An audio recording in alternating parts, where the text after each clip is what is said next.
Sa unang araw. Sa unang araw po ng aming sa April 2, ilalabas na po namin ng video. Uy! Yung video hinahanap ninyo, Yan. lalabas na po namin.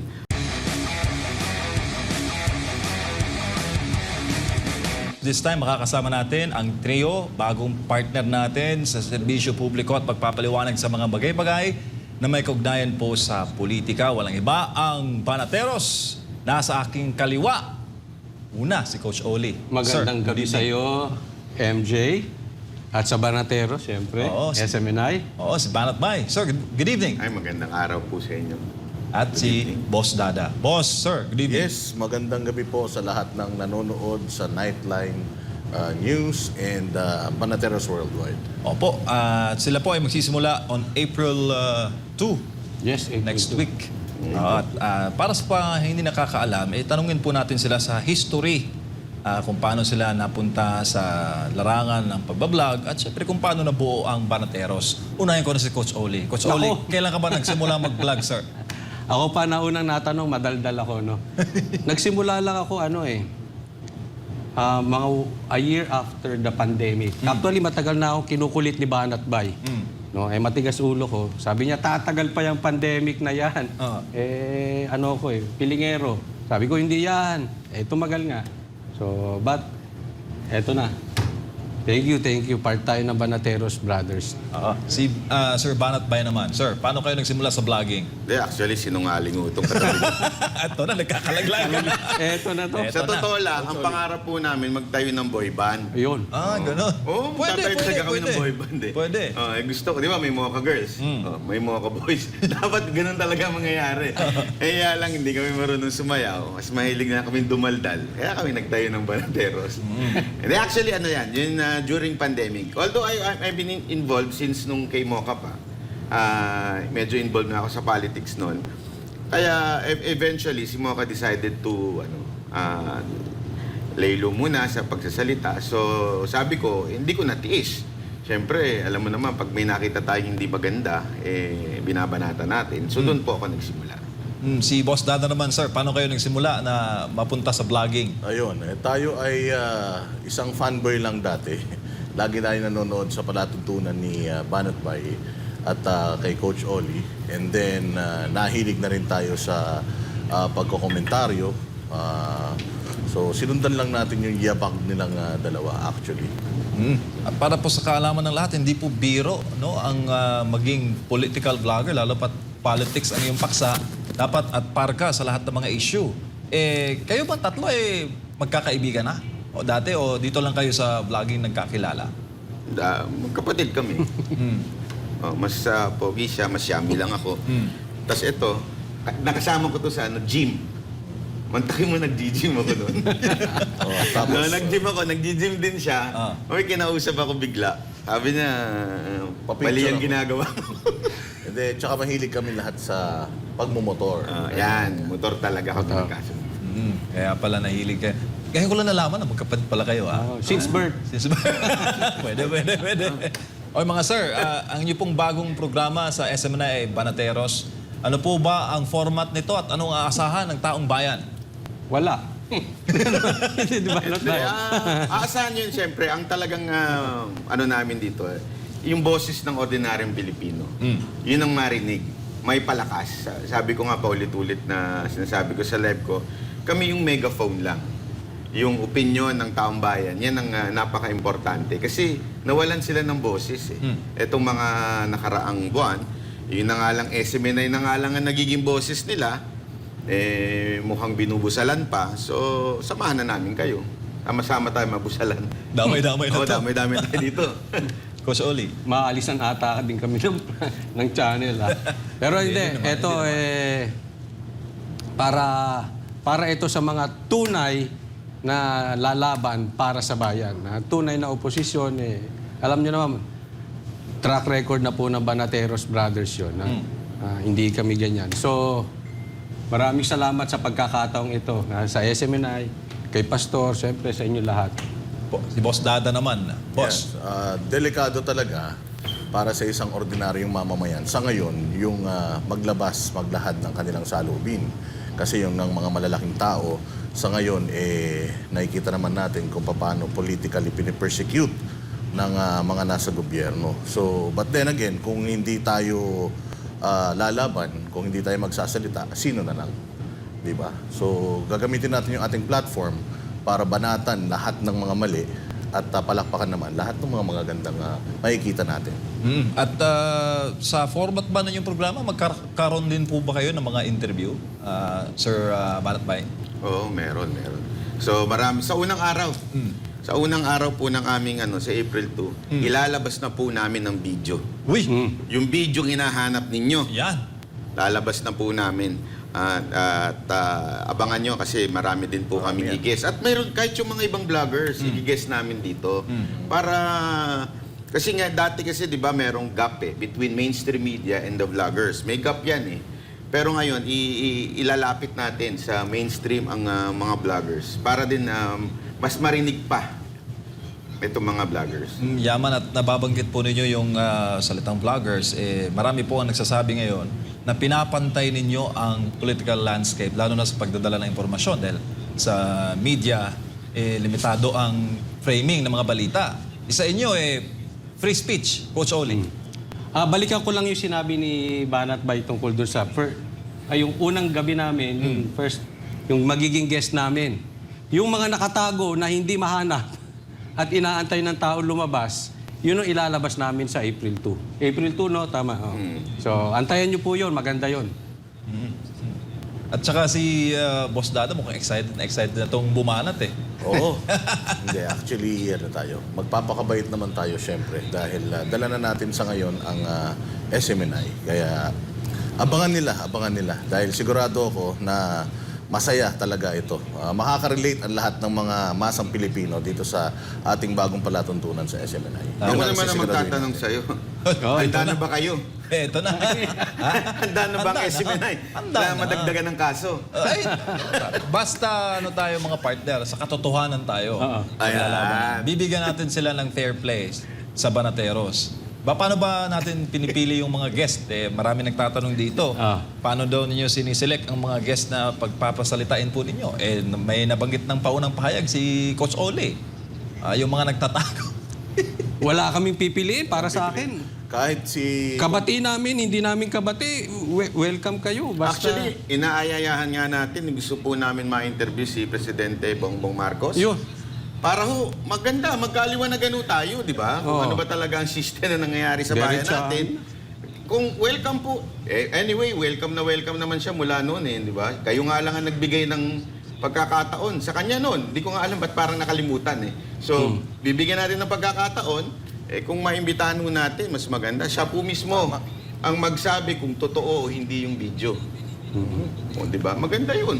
Well, katulad ng sinasabi ni Coach Oli, yung mga matagal ng mga nawawala, pwede nating imbitahin. Si SOJ Boying Remulla, pwede rin natin interviewin. Lahat, pwede natin interviewin dito.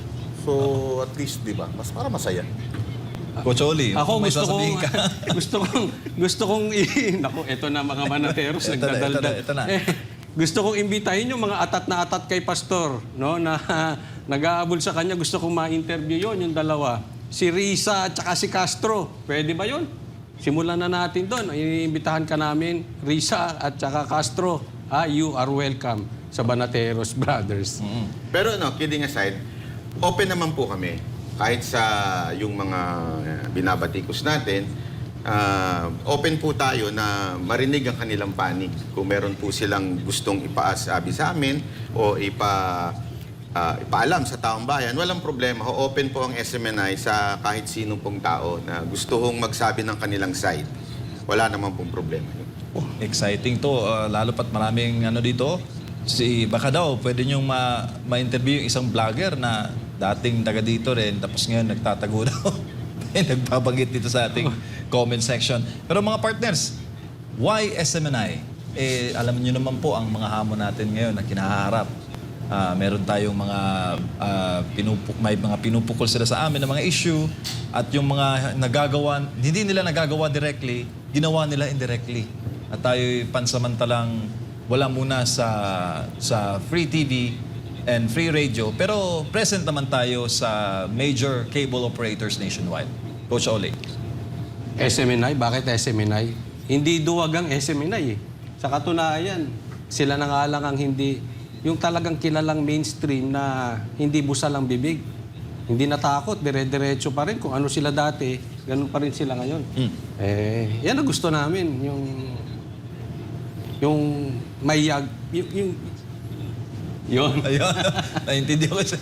Ako, aside from hindi matapang kayo, di ba? Aside from that, hindi kayo biased.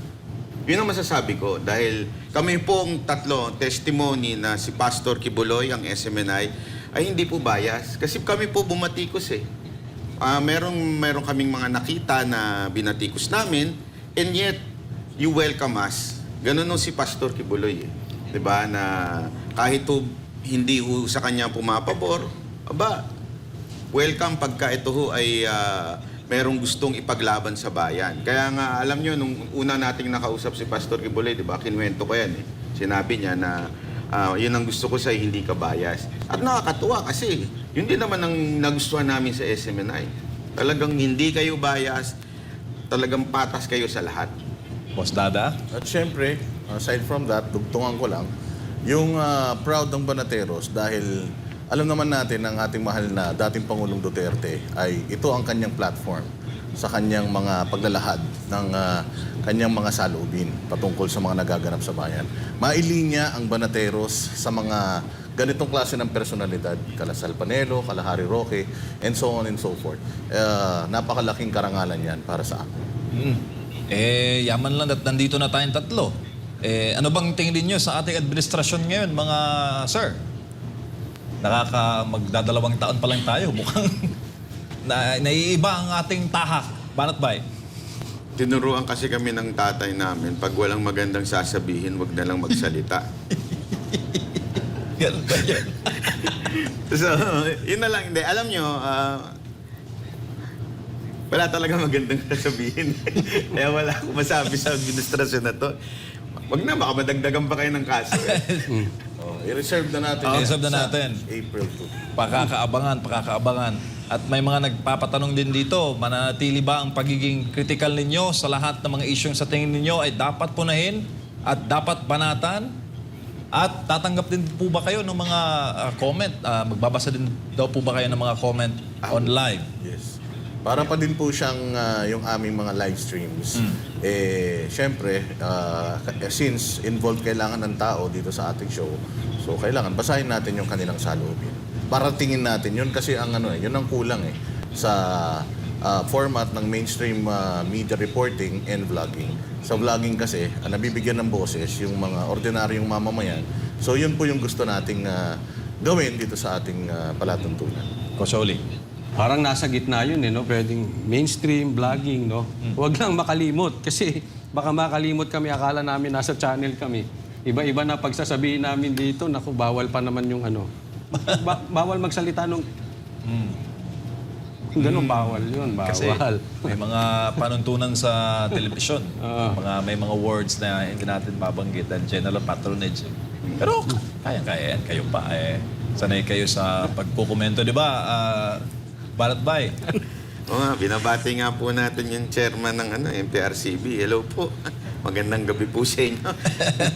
So yung program po ninyo, The Banateros, ilang oras po ang rundown nun? For now, 1 hour. 1 hour. Mukhang bitinsan yung tatlo syempre. Pero syempre, magkakaroon naman ng progression yan, definitely. Papayagan nyo ba kami mag-extend?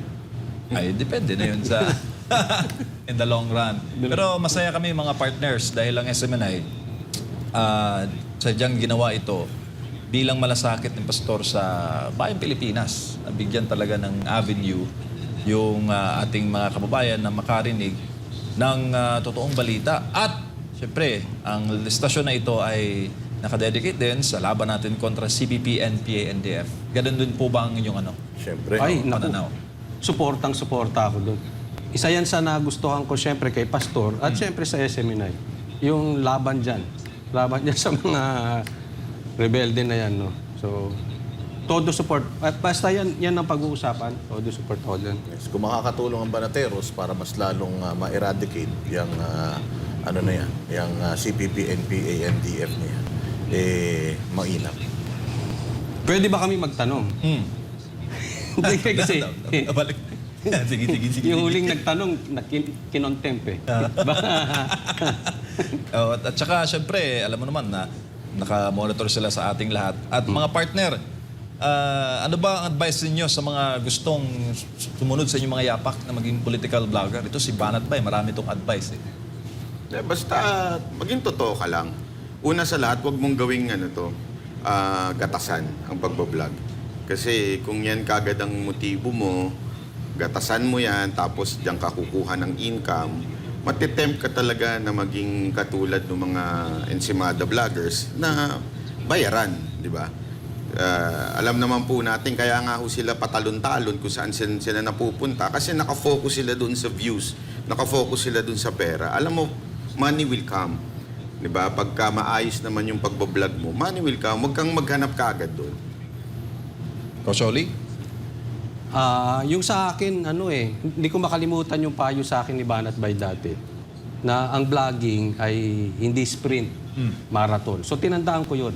Hindi ko minamadali, consistent ka lang, mahabaan ito. So kung maipapayo ko, siguro consistency and hard work. Kasi minsan talagang ganado ka, minsan tatamarin ka. So lagi ko naalala yun. Kailangan consistent. So, yun ang mapapayo ko doon sa mga gustong maging vloggers. Ang bagal niyan sa simula. Correct. Pero kung consistent ka, kahit ayaw mo, nagtatrabaho ka, lalaki din yun. Sundan ko lang yung sinabi niya, para to encourage some vloggers din. Actually, ako nagsimula ako, 100 lang ang nanonood. As in 100. Tapos, kasi ang talagang nagbablog nun, kung maalala niyo si Mocha, medyo inaano pa nga ako ni Mocha na sigurado ka ba dyan kasi walang nanunood. Tapos yung mukha mo, laki-laki. Mga ganong syempre, tatanggap ka eh. Oh, pero, since nga yun, pandemic, wala akong magawa. This is what I love to do. Magbigay ng opinion. So, hindi na ako nakafocus. May nanonood ba o wala? Basta, enjoy ako eh. I love to do this eh. I love to give my own opinion. Yun lang, enjoy ka lang. Then eventually, lalaki na yun. Boss Dada naman. Boss. Ako, sa mga aspiring na mga vloggers, kailangan yung tayuan yung prinsipyo. Kailangan nandoon ka lagi sa tama. Kailangan laging tinitingnan mo yung kapakanan nung mas nakakarami kaysa yung kapakanan nung mga target mong views or viewers. Naniniwala rin ako na kapag ikaw nagsasabi ng katotohanan, hindi ka magkakamali. Kung ikaw naman nagsisinungaling, kahit gaano ka kagaling, mahuhuli at mahuhuli ka kasi nga nagsisinungaling ka. So bottom line, doon lang tayo lagi sa tama at doon lang tayo lagi sa tao. Tsaka, So prinsipyo talaga. Kailangan yung pera, yun, kailangan hindi siya option. Kailangan hindi mo siya target. Kailangan advocacy yung uunahin. kasi parang for you to succeed in this level, kailangan mo talaga ng sipag dedikasyon. Yes. At importante mag-aral, di ba? Oo, di ba? Kasi mahirap yung nagsasalita ko, walang laman Wala makukuha yung tao sa'yo. Nakikinig nga yung tao sa'yo para may makuha silang dagdag insights. Di ba, Coach Oli? Maghapon yun. Doon ko na, dahil ko pa yung nag-aaral before. Maghapon yun, pagkagising mo, nanonood ka na ng news, hanggat sa bago ka matulog, Balita nanonood lahat. ka. Yun din yung payo sa akin ni Banat Bay. Aralin mo yan kasi kailangan lagi kang may proof. Yan. So, aral. Minsan nga, nakakasawa na din kasi halos buong araw mo, puro balita Correct. Hindi na ako nakakapanood ng mga gusto kong panoorin. Pero okay lang. That's part. Tsaka, Banat Bay, alam mo yung araw-araw mo nalalaman ng mga problema ng bayan. Nakakapagod. Nakakapagod, nakaka-stress. How do you handle that? Okay lang, basta magmotor ka lang. Hindi, kasi dapat may ganun kayo, may stress reliever kayo. So yung pagmumotor, yun ang, parang stress reliever namin. Yun. Boss Dada. Ako, ayun, tama yung sinasabi mo. Actually, doon mating na nga sa punto na napapanaginipan na kita eh. Dahil sa sobrang maghapon kong halos pinapanood lahat ng mga balita, mainstream man at SMNI, talagang updated tayo. And yes, nakakapagod yung toxicity talaga ng politika, lalo na dito sa Pilipinas. Mas maraming galit actually sa Pilipinas kaysa sa gusto ma-motivate. So, mas maraming toxic, lalo na sa social media. Kung mahina ang loob mo talaga, hindi ito yung karera na para sa iyo. Kasi matindi, ibang klase ang mga Pilipino pag humila pababa. At importante rin na aside from itong pagpopolitika, meron ka talagang diversion. So kami talaga, ang common diversion namin tatlo is yung pag-ride talaga. At least kahit every week, once a week, makapag-unwind. Oo, nasubaybayan ko ngayon yung biyahe nyo sa Baguio Nakaraan, di ba? Solid yun, mga partner. Tuwang-tuwa yung ating mga kababayan. Ngayon, sa dami ng mga vlogger, ang maraming nasa political content, anong advice niyo sa ating mga kababayan para makaiwas naman mga partner sa fake news? Coach Oli. Tingnan natin yung credibility ng Siyempre, pagpalipat-lipat, sabi nga ni Banat Bay, delikado po yon. Dito sila, dito. So, ingatan po natin yon. Tsaka siyempre, yung lagi nating sinasabi, yung consistency. Yung iba, mawawala, lulutang, iba topic, pupunta sa artista, nagkalabo-labo na, ano ba talaga ito? Chapsuy. Oo, ano ba gusto nito? Magbabalita ba to? Magtito Vic and Joey? O politika ba? But anyway, wala namang masama doon. Pagka dinadaplis-daplisan mo lang. Pero yung tipong iiwan mo yung isang topic, tapos mga 3-4 na buwan karon, medyo ingat lang. Di ko sinasabing lahat ng gumagawa noon, fake vloggers, no? Pero ingat lang. Kailangan tingnan nyo, ano ba motibo noon? So, para makaiwas lang, ha? Siyempre, tatandaan natin, kailangan nag-iiwas na tayo sa budol. Sabi nga, nadali na tayo dyan, uulitin pa ba natin? Nakaka-relate ako sa budol na word.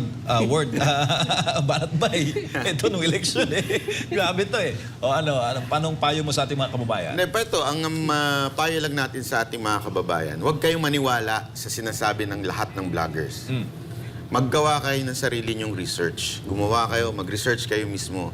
Di ba? Actually, like ko sinasabi yan sa live ko kung maalala nyo, di ba? Be a Berean Christian. Alam niyo yung Berean Christian? Wherein there's Christianity noon, tapos nung si Paul nagpunta sa isang doon sa Berean Church, yung mismong Berean Christian, nag-research sila, sinisigurado nila na yung pinipreach ni Paul, tama. Nandoon pa rin, nakasulat pa rin. Ganon, no? Wag ho porket, sikat si ganito, sikat si ganyan. Ito, banateros yan. Kahit ho sa amin, wag ho kayong maniwala. Mag-research kayo kasi ayaw namin ng zombie na followers. Ayaw namin ng ganon, yung oo lang kayo ng oo sa sinasabi naming lahat. Paano kung nagkamali kami? Paano kung nagkamali yung mga iniidolo ninyo? So dapat kayo, mag-research kayo. Gawin nyo yung trabaho ninyo. Wag lang kayong umasa, wag kayong pumayag na ini-spoon feed lang sa inyo. Pag sinabi, katulad ng isang vlogger vlogger ba yun? Reporter na galing dito na nagdabog. Sabi niya, meron daw deal si Pangulong Duterte doon sa China, may secret deal daw. Pero paghahanapin mo naman, wala ka naman makita na may ganun. Ibig sabihin, hindi porket dati siyang reporter, dati siyang media man, paniniwalaan mo na. Huwag ganun. Kailangan mag-research ka para hindi ka tumulad sa mga katulad ng ganun na fake news. Di ba? Pabagsak ng pabagsak. Yun lang. Tsaka araw-araw nag-uulam ng ampalayang hilaw. Oo, grabe yun. Basta, ikaw muna. Napakalaki ng naging kumbaga game changer talaga yung mga vloggers for the past 2 administrations. Correct. Napakalaki ng naiambag ng mga vloggers sa pagkapanalo ni PRD at sa pagkapanalo ni Presidente Bongbong Marcos. Napakarami po sa mga dating kaalyado ni PRD na kasama sa mga nambudol para manhalo ang administrasyon ngayon. So ang ibig ko sabihin, mag-iingat po kayo sa mga sinusubaybayan ninyong mga vloggers. Siguro naman may kanya-kanya tayong mga talino. Kailangan alamin ninyo kung ito bang mga pinanonood ninyo, niloloko kayo o hindi. Siguro naman, nagtanda na tayo sa aral ng 2022. Marami sa mga nasa dating tumatangkilik sa nanalong party o administrasyon ang bumaliktad na dahil hindi sila naging masaya sa outcome. So sila din mismo nabudol. So yun lang, yung sinasabi natin kanina, yung budol na word, lagi niyong ilalagay sa mga puso at isip niyo yun. Nabudol kayo dati, wag na po kayo magpapabudol ulit. Alam niyo kung sino-sino yung mga vloggers na hanggang ngayon nambubudol pa din at mambubudol pa din in the future. So iiwasan niyo na yan. Ingat-ingat. Bitinin muna natin ating mga kababayan para ma-excite sila sa April 2. Huling tanong mga sir, baka naman puro banat lang marinig ng taong bayan at walang may ere na developmental news sa ating mga talakayan. Banat Bay? Meron. Meron Lagi pala nga yan. namin sinasabi, pagka mali, banatan. Pero pag tama naman, palakpakan natin. Marami naman na nagagawang maganda ibang departamento. Actually, hindi nga kami nakatingin kung sino yung tao. Pag may magandang ginawa yung tao na yun, palakpakan natin kahit oposisyon yun. Kahit yun ay administrasyon. Okay lang, palakpakan natin. Kasi ang goal natin dito, hindi ho tayo parang yung mga komunista na nasa kamara. Hindi ho tayo ganun. Ang goal ho natin dito, pupurihin natin yung mga magagandang gagawin para ulit-ulitin nila para sa bayan yung maganda nilang gagawin. Nagkataon lang talaga, konti yung magandang ginagawa. Wala tayong magagawa doon. Sila dapat magbago. Dumating sa punto, MJ, na ang Banateros, na-chismis pa, na Oh. binabayaran ng administrasyon. Kasi nga, ang Banateros, kapag kami nakikita naman kaming maganda, actually, naghahanap talaga kami ng magandang may babalita. Dahil nga yung mga vloggers nila, walang ibang focus kundi batikusin ng Banateros. Mag-content ng mga kapwa nila vloggers dahil wala talaga silang nakikita siguro na may magandang may babalita nila doon sa kanilang sinusuportahan. So naghahanap kami ng mga magaganda and nilalabas natin. Actually, yan nga yung nung may hinahanap ako yung tungkol doon sa cancer hospital, di ba? Na centers. Pupurihin ko na si Romualdez sana kasi boom picture niya, pangalan niya nandun Yung problema, hindi naman pala sa kanya nagsimula yun Panahon ni Pangulong Duterte pupurihin ko na siya, pasalakpakan ko na sana. Kaya lang, credit grabber pala talaga itong Hindi natuloy. Oo, Yeah. credit grabber Kami. kasi Hindi ko maintindihan to ay Romualdez Talagang parang parang may plano ba ata yun Paka-aeroplano. Coach Oli. Actually, may nangyari sa akin sa live ko niyan. May pumasok na basher, sabi niya, puro kayo negative, at hindi nyo purihin. Sabi ko, sige.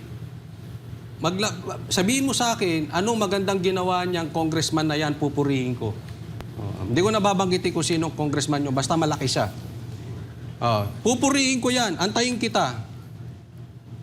Wala na bigay Anong gagawin ko? Mag-iimbento ako ng kapurihan nun. So pagka may magandang sasabihin, hindi, okay lang. Pupurihin namin kahit sino pa yan. At saka dagdagan ko pala, para maging, hindi naman magmukhang bias fair. No, tinanong mo yung tungkol doon sa mga vloggers.